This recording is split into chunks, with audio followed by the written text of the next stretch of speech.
All right. Hello and welcome to the Revenue Revolution podcast sponsored by Joint Flows. Today we are joined by Frank. It's great to have you here, Frank. He is the co-founder and CEO of Salesforge. He's also an investor in multiple companies as well, I believe. But I'll let Frank introduce himself to the audience as well. Anything you want to add to that, Frank? Hey guys, Frank, been in B2B sales for over a decade, whether that's frontline sales reps, doing a bunch of cold calls, sending a bunch of cold emails or templates, millions of them probably by now. And I led a team of about 50 last year.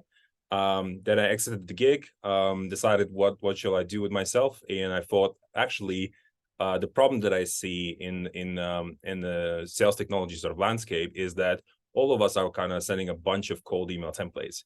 And this is why I decided, there has to be a better way to do things kind of going forwards. And I thought with all that hype with sort of ChatGPT, etc., and the output that it's giving is pretty bad. So that's because it has to be engineered in a particular way that it actually provides a lot of value for sellers. So I built Salesforge that allows you to essentially send unique emails to a lot of recipients out there at scale. So we built essentially sort of a one-stop shop for that. Similar to many other platforms that are sort of, so essentially we are in the sales engagement category. So the only thing that the platform really needs are leads and a bunch of mailboxes, and then off you go. You can be sort of set up in a couple of weeks, and then you can start to sort of sequencing at a relatively good scale, meaning that you also actually don't need to have any, that many sales reps. So that's actually another sort of value prop. So if anybody's, listening, is a CFO or head of sales, and if you're only thinking that you're only able to attain your target with X number of reps. So I used to have this problem essentially last year. There was no technology that would allow me to drastically increase the output of a single sales rep. So this is why I decided to go on this journey, essentially build this software. So we just launched a couple months ago. We already have over 80 companies aboard. Things are going really well, and we're using also our own software naturally to acquire users. And arguably, I would say, because I'm in the cold email, and I also had a team that did a lot of cold calls, I would argue that actually cold email is probably the most profitable and the most scalable way to acquire business these days. Because the other options are, okay, so you can do a bunch of cold calling. It requires you to hire a lot of people. Then on the inbound side, you would probably give to Google, Facebook, millions and millions of dollars. So that's also not very efficient because you're competing in an ad auction with other softwares or all random companies. In cold email, if you have a good list, if you figure out a way to scale and stay out of spam at the same time, so that's a challenge too. And then the third one is like the copy. What is it that you're sending to the user? I would argue is the most profitable way when it comes to scaling, especially if you're bootstrapped like us for now. So that's what we're all about. Amazing. Sounds exciting. So I want to talk a little bit about your journey. Obviously, you've led big teams as well. So the last team you led was over 50 people, and now obviously you're a very early stage startup. Talk a little bit about the challenges that you're facing going from more of a, I guess, process driven. I'm not sure how process driven you are now, but what usually happens when you go from a big team to a smaller team is the processes are somewhat different. You're probably a little bit more ad hoc now. You have the ability to shoot from the hip a lot more as well. So talk a little bit about that. What's that transition been like for you? What challenges have you faced, and where are the advantages of that as well? Yeah, so I mean, if you're leading a sales team of 50, sort of on a Monday morning or afternoon, you get together with your director of revenue ops, with your head of SDRs, head of account execs. You discuss, the pipeline, all the various metrics, and then you figure out the priorities for the week, and then whether you're behind the target or whether you're close to it. And then right now, I'm literally a one person responsible for all stuff related to marketing, sales, etc. So as an early stage founder, naturally, what you do, maybe some of you have heard, you do things that ultimately don't scale. So your network, I don't know, via WhatsApp, LinkedIn, etc., capitalize your network, because especially people that know you, and if you're credible in the space, if you started to build a sales software, having been in sales for over a decade, you're probably building something good. and it could apply to any other industry, right? So because you have the domain expertise, you understand, the pains of, say, sales development reps or business development reps, whatever you want to call them. You understand the pains of account execs, and then you're like, okay, so you've seen this pain systematically, whether that's in one company or the other company that you worked in, and then you look at other companies, the way that do things, and then you're like, there has to be a better way to connect with your prospective buyers. So this is where I thought to myself, people are not, people especially in sales development are not really good copywriters. In some parts of the world, actually people don't speak fluent English as well, so they struggle. They make some grammar errors, and people don't really know how to write emails, so they have to be like really short and snappy. Mainly the reason being is that over 60% of emails are currently being read on a mobile device, so it has to fit on the screen, really. And you have to sort of, the CTA has to be a soft CTA rather than a hard CTA most of the times if you want to drive the most possible replies, etc. So all these things, like every single sort of person has to think about it, and I thought there has to be sort of a more of a systemic way that can be powered by AI. So that's why, with all the hype with ChatGPT, etc., we decided to leverage it and then apply that in the world of sales technology. The thing is, back in the days, not back in the days, I mean, over the years, you've probably seen a lot of AI and machine learning stuff in the world of marketing. So Facebook, Google, etc. So I used to work for Google as well for a while, and everything was sort of machine learning based, etc. And none of that exists in the world of sales. And the problem is in the world of sales is just all the data sets, so meaning all the companies, when they have any data in Salesforce, etc., it's sometimes not very structured or labeled. It's pretty much, and then you don't also have enough data to run any sort of machine learning or AI. Whereas, let's say in our case, because we have a bunch of companies, we'll have 10x more companies, hopefully by the end of the year. We will be able to structure all these companies, label them, and run machine learning models and also generative AI models against what's called cluster of companies that exhibit similar traits, and being able to power significantly, essentially, better conversion rates than anything that folks have seen previously. So that's ultimately the direction that we're moving. We're starting for now with cold email and messaging, etc. But we are moving to more sort of sophisticated capabilities on the data front to help sellers sort of sell better. So, yeah. That's very interesting, because I come from the same space, and we do have a similar journey. So like Hitesh and I, obviously, we're part of the corporate world, and then launched our own gig. Sales professionals turned essentially tech founders. Where do you see is the biggest barrier for people like yourselves or ourselves to launch a company and take it to market? I think the first main barrier is, if you're good in sales, you're making a bunch of money, and you just don't want to exit, right? So you're happy to start another gig, work there for a year or 2 or 3, and then move on to another gig and sell another software, right? So I used to do that for quite some time. So and then you're thinking to yourself, maybe it's time that you build your own software, and I think so that's the first sort of kind of, I think, mental blocker for a lot of people, because I do believe that folks that are in sales, they can be either good CEOs or COOs, etc. They're very strong, have very good people skills, etc. So they are definitely sort of founder or startup material. It's just that when you're really good and you just you're selling your software, you make a bunch of cash and you just want to exit, don't want to exit. So I think the other sort of challenges is like people in sales, like they're good at selling. They know probably the technology that they're selling or whatever they're selling. And then you generally want to come up with a problem that you want to tackle. Whether in my case, that's in the world of sales, so you have to have sort of domain expertise. And sometimes maybe folks in sales don't necessarily have a domain expertise in a particular area, and that's a struggle ultimately when it comes to sort of creating a startup, I would say.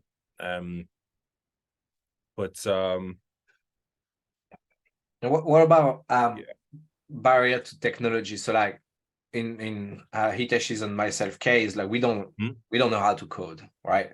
So we are not technical founders. Yeah. And to find a technical founder can be quite challenging at times. Yeah, exactly. what's your experience on this? So yeah, and actually I don't code. I know, I think, a bit of code simply because I used to work for various tech companies. So you kind of were sort of solution engineer at some point. You had to be sort of, to kind of figure out what's happening in the code a bit. And then you're like, that's it, I'm done. I'm not going to basic stuff only. And then I would have a solution engineer or somebody helping me to kind of sort this out. So the same, when you're starting a company, you're like, so because I have some sort of basic understanding in tech, I was like, this probably can be built. So, and then, yeah, you're missing definitely a tech co-founder. That is definitely the hardest piece. And guess what? I think if you've been in sales, most of your kind of network is either your prospects or a bunch of other salespeople around you. So it was exactly the same problem for me. So I had nobody in mind that could be a good co-founder. So there's few options then there on the table. So one of them has worked, weirdly enough. One of them is you go through one of these sort of pre-seed accelerators. So in London, there's one called, for example, Antler. There's another one called Entrepreneur First. There's quite a few of them, but these are the two main ones. They're pretty good. And this is where you can, it's like a YC kind of stuff, Y Combinator kind of style, where you just, get together sort of 40, 50 very smart people. Some of them are kind of tech co-founders, and then you're meant to sort of match together and really start a company. So kind of putting yourself through a sort of a process can help you a fair bit. And then the other way is what a lot of folks are doing is, so on Y Combinator, you have this sort of matchmaking platform that allows you to match, let's say, with techies out there, right? So, and funny enough, it has worked in my case. So yeah, there was this one guy that approached me in Y Combinator and said, hey, listen, I like this idea, what you're looking to build, let's chat. So we did.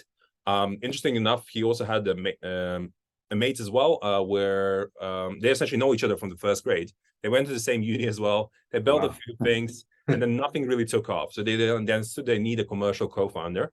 And then when they met me, I explained the idea, like, wow, I've never heard anything like this. He said to me, and then I was like, so you want to build this? Sure, I'm happy to start tonight, he said. And I was like, no, we need to do a bit more. So let's do a few more user interviews. Let's really figure out, let's scope this out a bit more.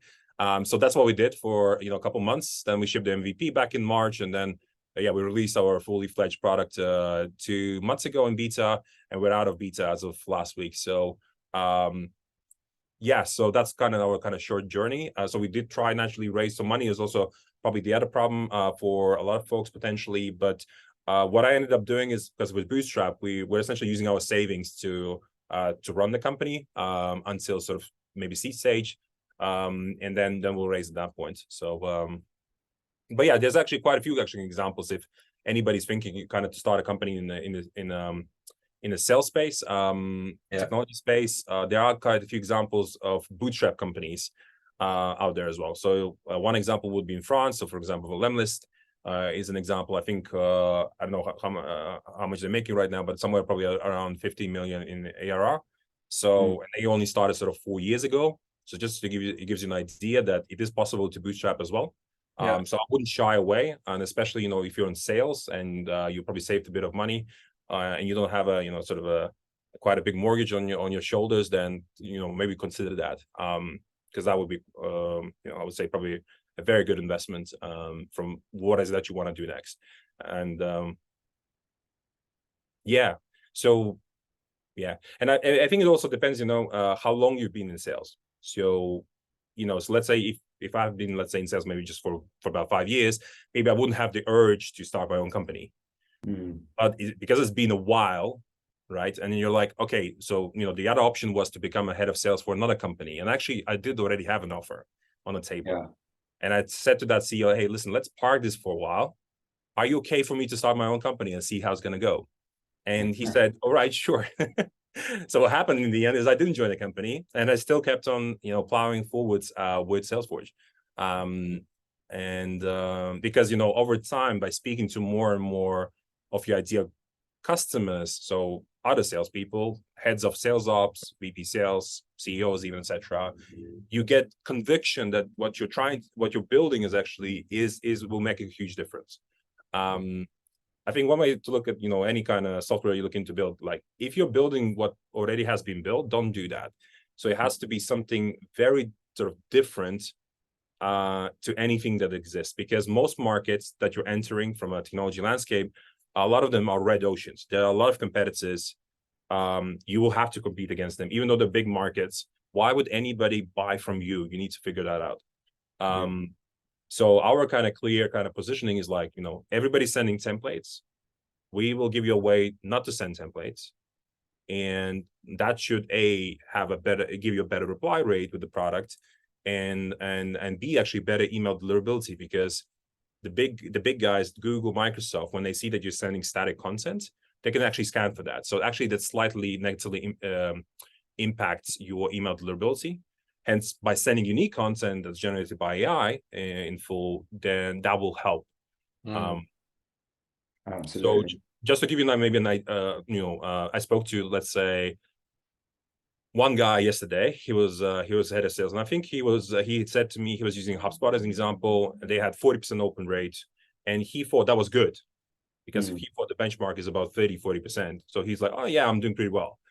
And then when I showed him our benchmarks roughly, and also the real performance data in the software, that's where I was able to show sort of 70-90%. And it opens really the eyes to folks that there are a lot of softwares with big names, etc., but it doesn't mean it's working for them. Absolutely.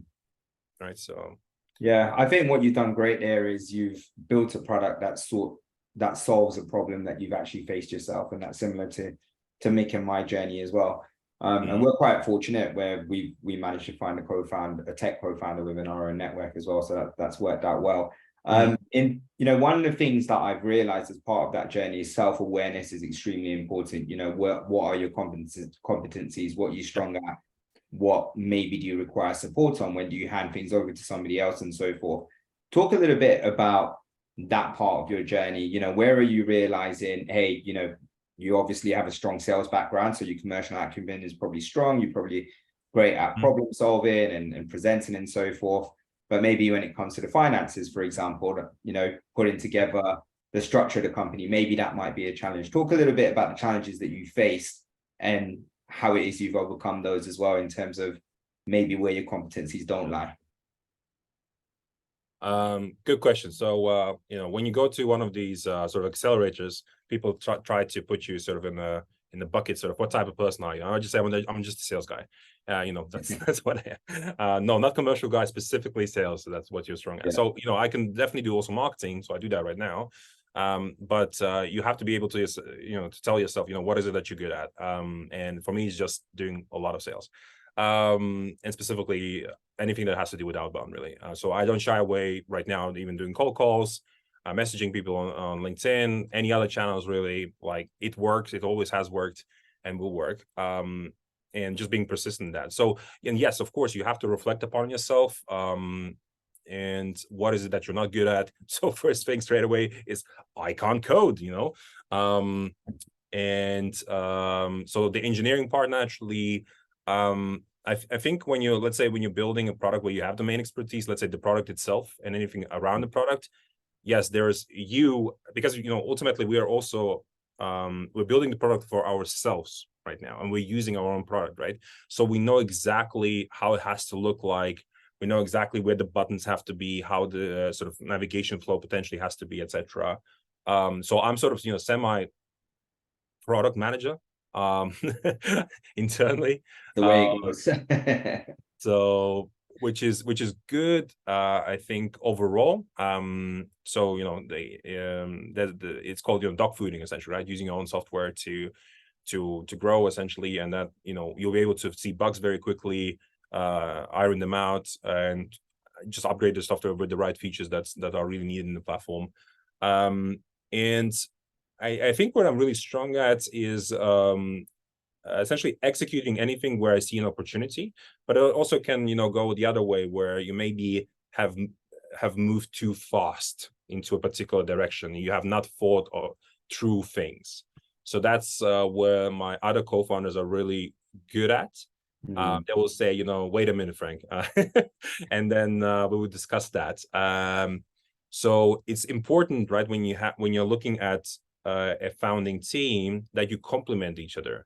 So maybe somebody's more extroverted, the other person is more sort of introverted even, and that's good actually. Some people, maybe one person is more analytical, the other person is more into design. So we are actually very good as a team. So there's 3 of us. One actually does all the architecture of the software, the whole engine, everything, and then me, marketing, sales, so essentially everything that's non-tech. Including running the company, finance, etc. Even though maybe I'm not too good at it, but it's fine. You know, you can't be good in everything. And then the third guy, he does product design and front end. So he literally, you know, takes care of how everything looks in the app and also how everything looks on the website.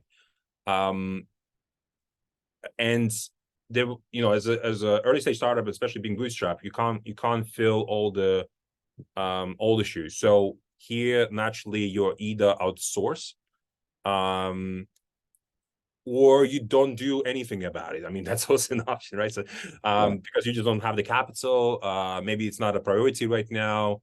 Yes, things won't be perfect, but it's okay. I mean, it's something that you will sort of sort out later on.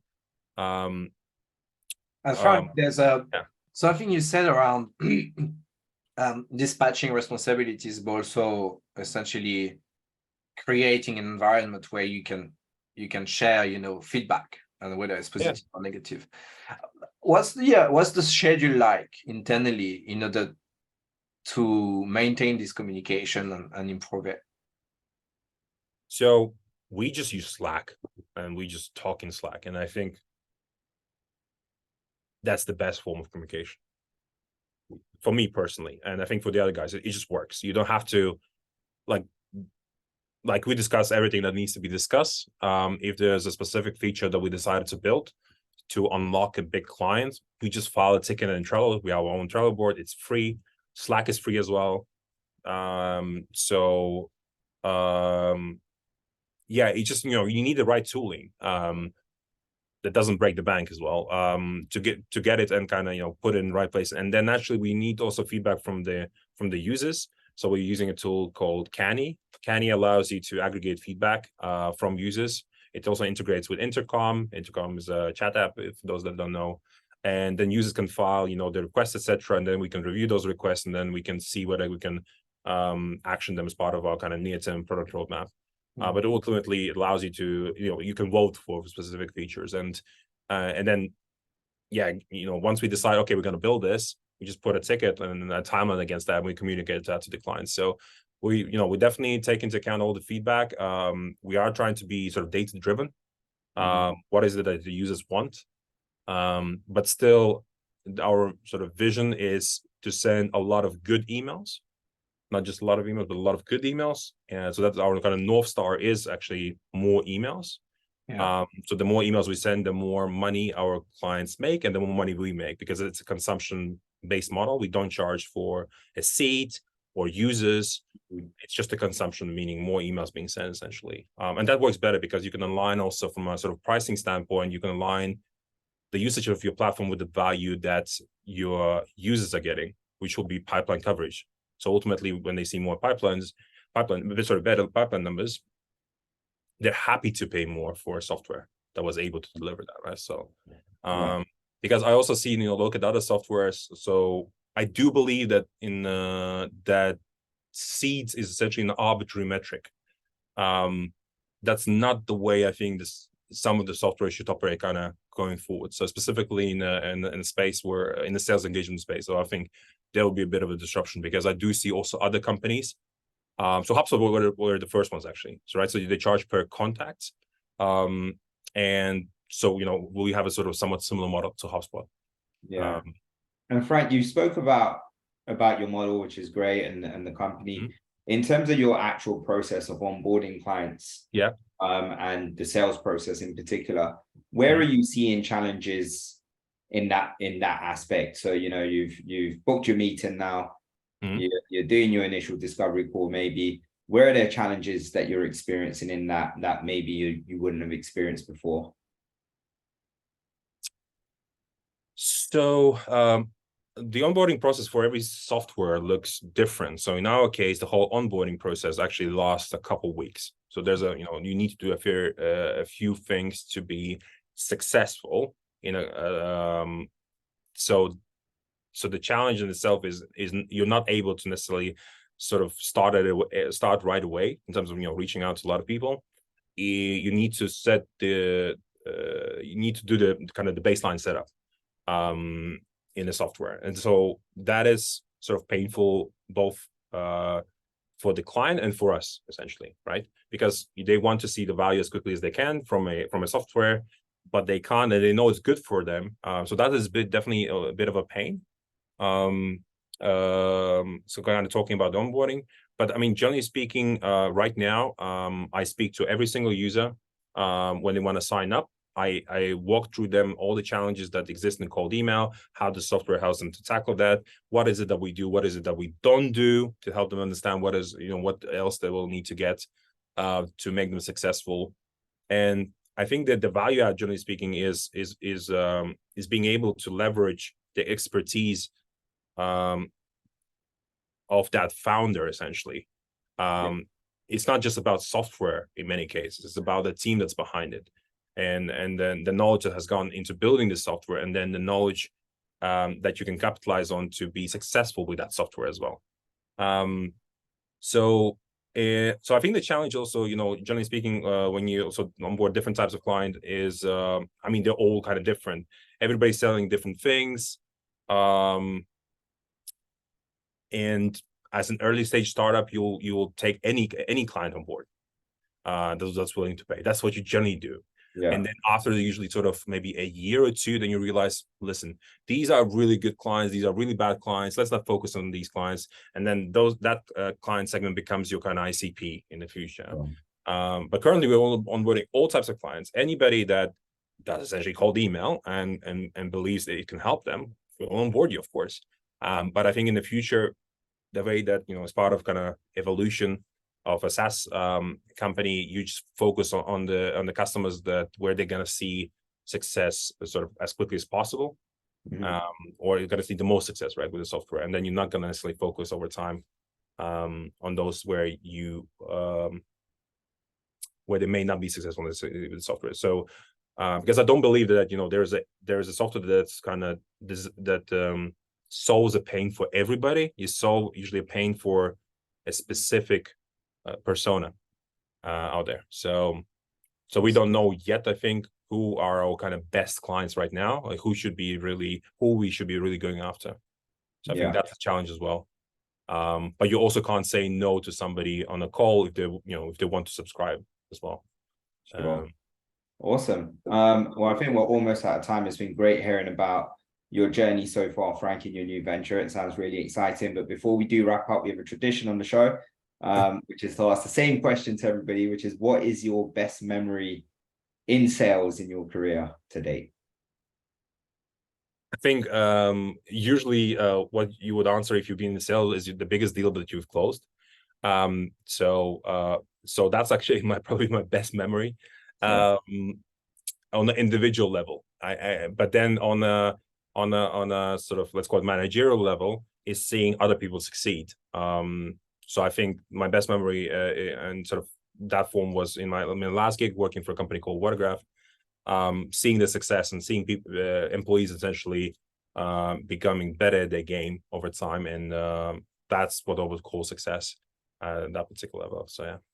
Awesome. Well, thank you, Frank. We appreciate you joining us even, and taking time out of the day. It's been great having you. Thanks. Thank you, Frank.